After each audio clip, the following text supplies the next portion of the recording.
Would that be correct? It's not correct, Chair. I'm going to reiterate. I was not involved in the BAC, in the BSc, and the BEC. That cannot be. In fact, she's bluntly lying here. I've said earlier on, I haven't seen an HOD who go and present his or her tender at BSc, at BEC, and BAC. I'm refusing this. I'm refusing this. I think we are just being implicated here unnecessarily. It doesn't make sense what she's saying to me. And if the tender was only awarded in November and she left, how would then been taken away from her?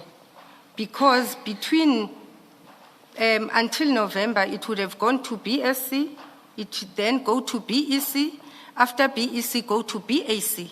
It only comes back now to me to start having a control in terms of the shared, equitable share after November.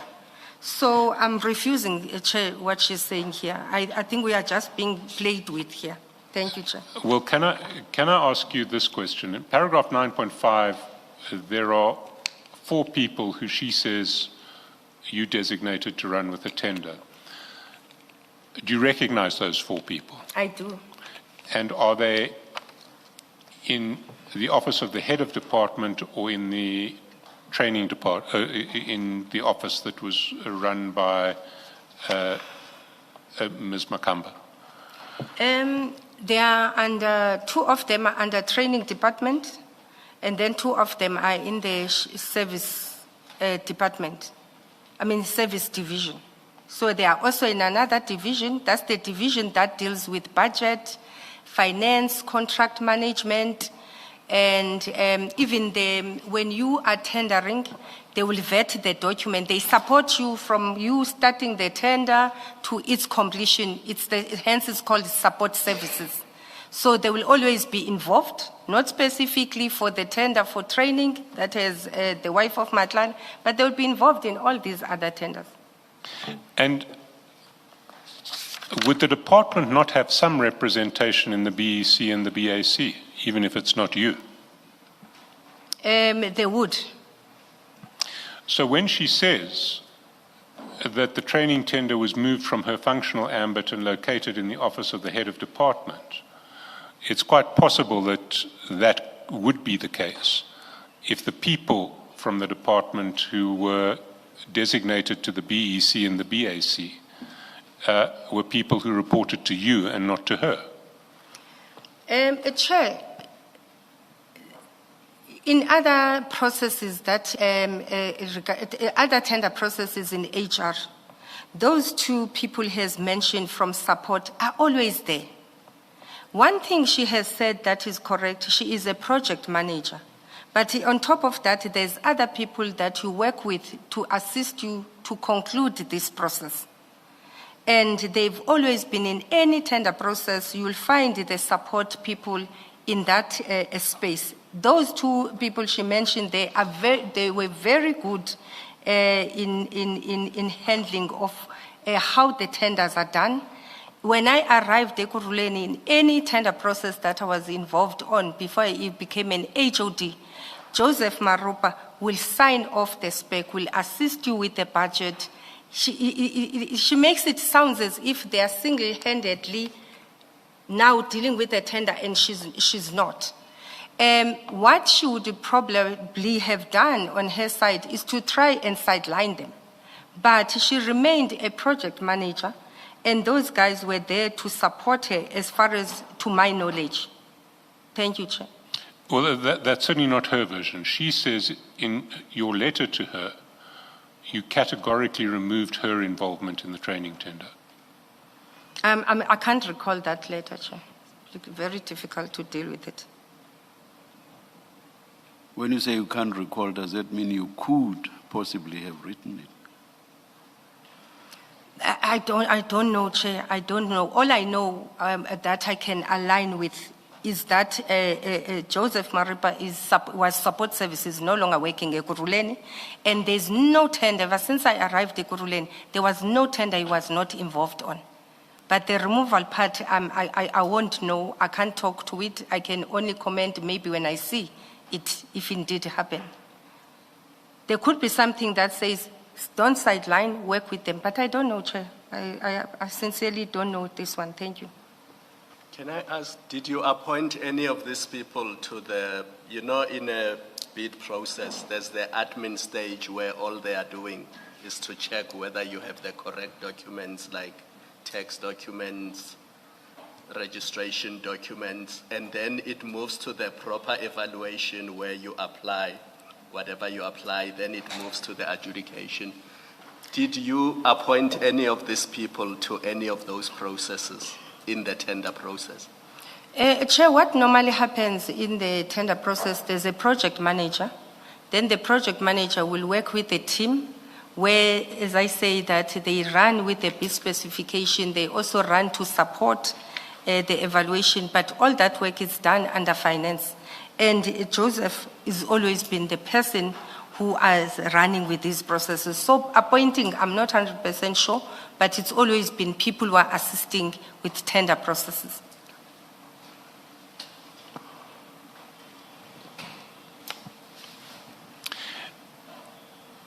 And then in paragraph 9.8 and 9.9, she says it's factually incorrect for Ms. Gxasheka to attempt to dissociate herself from processes that involve the training tender and its award.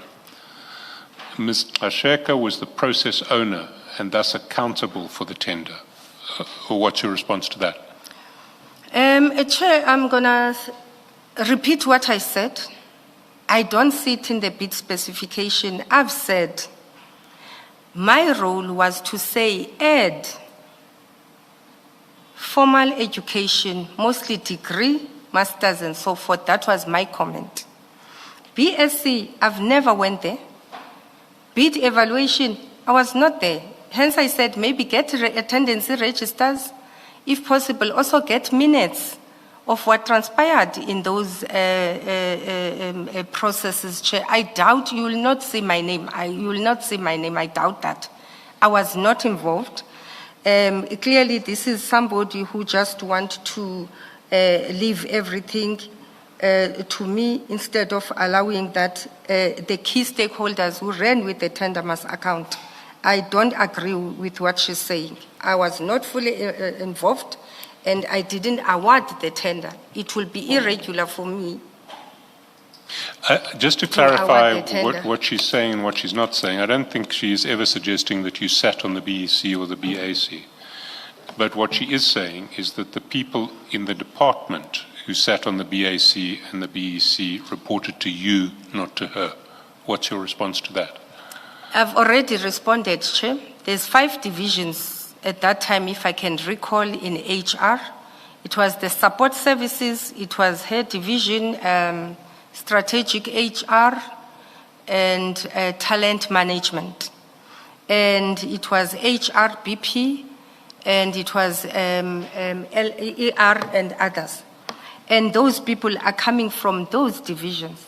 If you see the structure of HR, the only people that are reporting to me is the divisional heads and the PA and the coordinator. So it's not proper what she's saying that those people were reporting to me. It's not true reflection of what is happening in the city of Ekurhuleni. Thank you very much. I don't have any further questions. Mr. Cheskalson, you moved too quickly for me and left the promotion topic to deal with this statement. I don't have the document that you shared with us, the promotion, the interview panel. The interview panel. If you would, It's pages 58 onwards of the Mr. Mashazi. The Mashazi bundle. We don't have Mashazi. You don't have it? No. Oh, can we display it? Yes, please.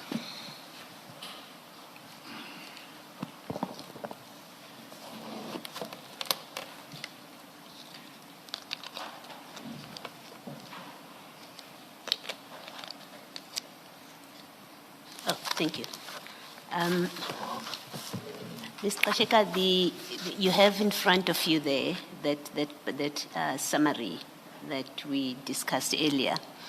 And the panel, you went through who comprised the panel, and there's 3 people eventually, because you confirmed that Mr. Behari did not partake. So instead of 4, you now had 3 people. Now, can you just explain what it means that the HOD SRAC does not indicate whether she approves or disagrees, and what is the consequence of that? Chair, again, it's part of continuous improvement. You will realize in majority of documents that will have, sometimes a person won't tick, sometimes you will find out it ticks, doesn't even put a signature. But sometimes when we audit, we follow those things up. But one thing I can tell you, it didn't mean that she was not recommending the candidate. Does it mean she recommended the candidate? Yes. Why do you say that from this because document? we'll elaborate. Remember, before we decide that the first choice is Mr. Mkhwanazi, for instance, if we said its first choice is Mr. Mkhwanazi, the second choice is Mr. Du Plessis, it would have been a collective decision of the panel. And where do we see that in this document? I mean, there's a reason you've got this document as a record of what happened. Now, it doesn't tell us on this record what her position was on either candidate. Chair, I think because she signed and it said their first choice, probably she agreed. Yes, it was an oversight on her not to approve and not to put the telephone number. But she signed there, and it means she agreed with the appointment of the candidate. I don't recall. If she didn't agree with it, would she not have signed? If she had ticked not approved, are you saying with that explanation that therefore she would not have signed this?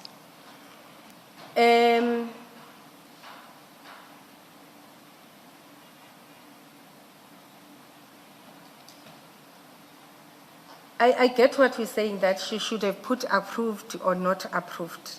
No, she didn't put that. Yes. You say her signature signifies that she approved. And I'm saying the inverse, if you're correct, then the inverse would be true, which is if she had disapproved, she would not have signed.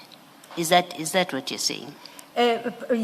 Chair, remembering the events, we all agreed on the recommendation of Mr. Julius Mkhwanazi, according to that document. If why she didn't tick, I think, and not put her date, it's one of those sometimes errors that people will make. And in the inferences on balance of probabilities, I'm talking on the probability, Chair, that Julius's name is there. And if you check the scoring, Chair, Isaac Mapia scored Mr. Mkhwanazi 21, Ms. Zanele Katembo scored Mkhwanazi 20, I scored Mkhwanazi 21. Okay. So you can see there, and then Du Plessis, Zanele scored Du Plessis 17. Yes. So on balance of probability, Okay. she would have agreed here. I think that does answer me, your Thank you. reference to the scoring. Now, a different question relating to this promotion. Brigadier Mkhwanazi was being promoted to obviously a senior position with different responsibilities. You're nodding? Yes, it will be. Okay. And do you not, when I say you, I mean the city, does it not conduct competency assessments for now he's moving to a completely different position? Is that not part of what you do? For the divisional heads, and the deputy chief of police is also at a divisional head, Chair. And we do conduct psychometric assessments, and they were also conducted for Julius Mkhwanazi. Okay. The evidence that we have is none was conducted.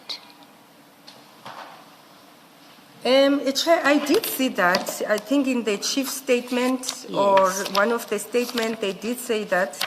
And you don't address it in your statement because it's quite a serious thing to say, because effectively it says the appointment was the promotion was an irregularity.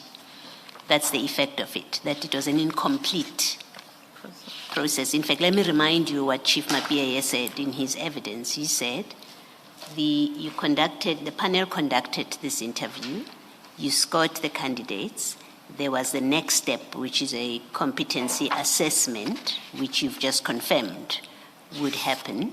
And according to him, once the results are out, then the panel finally makes its determination depending on the results, because the competency result may well say is unsuitable for the position. And that whole step of a competency assessment and further process did not happen. And yet, you wrote and recommended his appointment to the city manager. Chair, there's so many articulations that the chief made in his statement, and if I didn't address this part, it must have been on different versions that we keep on changing. I should have addressed it. Chief, he even says he's the only appointing officer. I couldn't understand what he says that, because with different documents that the city has, that's not true. In this instance as well, Chair, once we have made this recommendation, the issue of psychometric assessments, it becomes, it's quite a clinical process, Commissioner Baloyi. I think you will know from the psychological point of view that it's quite a sensitive process. When you go there for assessments, the psychometrists there, they tell you, the candidate itself, don't ask HR, don't ask anyone, come back to us. Successful or not successful, once the appointment has been made, you speak to us. That's the first issue. And the second issue, as much as I'll share documents, I think it's one of the documents I was very skeptical to share, because I don't share this document even with council in the council meetings. It's between myself and the psychometrist in the city. I think we've got 3 psychometrists, but I share with one psychometrist because she has to do a talent management and plotting process. So she's the only person who gets this process, this document. I don't know any HOD who can attest and say they've ever seen this document. Nobody sees those documents. And majority of time, it's meant for to identify the gaps and see how you can sort them, and for HODs, even for remuneration purposes. So I don't want to agree when Chief says he expected to see this document. No, he didn't. I didn't say he said he expected. I said he says that Commissioner Mkwanazi was supposed to undergo an assessment, a competency assessment. That didn't happen. In fact, what he says in his statement, let me read it for you. He says, the HOD, so what he says, at the conclusion of the interviews, both candidates, as is the norm for appointments at that level, were to undertake competency assessments, at the conclusion of which the panel would reconvene and make a final evaluation based on the interview scores and the competency assessment results, and thereafter recommend the successful candidate for appointment. The HOD HR never reconvened, this is paragraph 67, never reconvened the panel for the purpose stated above. And of course, he does say, I have never seen the competency assessment result of either candidate and do not know if either undertook such assessment. I can confirm that the interview panel thus never completed its task and never did it recommend the appointment of any of the 2 candidates to the post. So first, let me correct myself where I said to you he never said that he did not see he has not seen the competency assessment results. He does say that.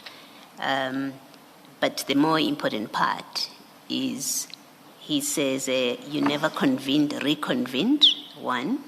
And then 2, he says, the panel would have taken into account the interview scores and the competency assessments, and then on the basis of both, a recommendation would then be made whether to appoint the person to the position or not, and that never happened in this case. Thank you. We're looking at this document. If you see in this document, there is no first and second choice. There's only one choice. And if the intention was to recommend both candidates, would normally, sometimes you recommend even 4 to go for assessments, depending for whatever reason if they scored the same. In this instance, one person is recommended, Julius Mkwanas. There is no second choice. And number 2, I'm still reiterating. In the document, there's no recommendation. Let's represent it properly. All that the document contains is the scores of the candidates. It doesn't say any one of them unless I'm not seeing it. Chair, It this says is the first document choice. You say first choice. You say your first choice is Mr. Mkwanas, yes. That's what you say? Chair, if you read the document from top, it says interview summary and recommendation. Yes. Then just before first choice, Chair, it says recommended candidates or applicant's name, Okay. right? Then below that table, then it's the reason it's there is to ensure that whoever you recommend, let's say they scored the same, you then put them there. Then from the psychometric assessment, you can make a decision that based on these 2 candidates who scored the same, who do you take? Yes. In this instance, And who makes the decision about finally taking into account the psychometric? You've just said you would take into account the psychometric results, right? The competency assessment results, and then you would say we appoint. Who makes that decision? Chair, the decision is made through this process. This process is concluded, right? Then you say you take the candidates for psychometric assessments. And the reason for that is, I'm saying if there's 2 that's got the same, you can recommend and say, this is your first choice, this is your second choice. And then from the results of the psychometric assessment, then you are able to look at the gaps. But we never reconvene. It's the decision that is made based on this. Appointment is based on this. So maybe let me ask more directly. If General Mkwanas, Commissioner Mkwanas scored 0, I don't know what are the scores of psychometric testing. I think we know from another forum, discussion in other forum, not City of Ekurhuleni, that there is a negative and a positive outcome, and flippantly referred to as pass or fail. Now, if the psychometric assessment of Commissioner Mkwanas, which you say is known only by you, not the other members of the panel, if it comes back and it's negative, which means it's not supportive of his elevation to this new position, what happens in that case? We hardly get to a situation. I think the metrics we use in terms of assessment is got basic, advanced, superior, and competent. When you score basic, majority they are. I've spoken to this matter even at the mayoral level. You do get candidates even at an HOD level who score basic. But what we do, we check your strength and we check your weaknesses. And then the reason I transferred this document to the psychometrist lady, she's the one who will then develop your individual development plan so that it's aligned. So we do appoint people out of all those 4 categories. It's just that even when they have scored basic? Yes. It's just that when they score basic, that's where you must force that the IDP, the development plan of that individual must be aligned now with this. If you score competent, you then do your own development plan. We don't focus on it. Whether Commissioner Mkwanas scored basic, which you say is the lowest, or not, only you would know. Only That's me what and you're the saying. psychometrist will know. No, I'm saying for purposes Here, of it's me. recommending Yes. a promotion. Yes. So we would have to rely on you having been satisfied Yes. that he should be promoted, Yes. whatever the outcome of that score Yes. is. Okay, that's fine.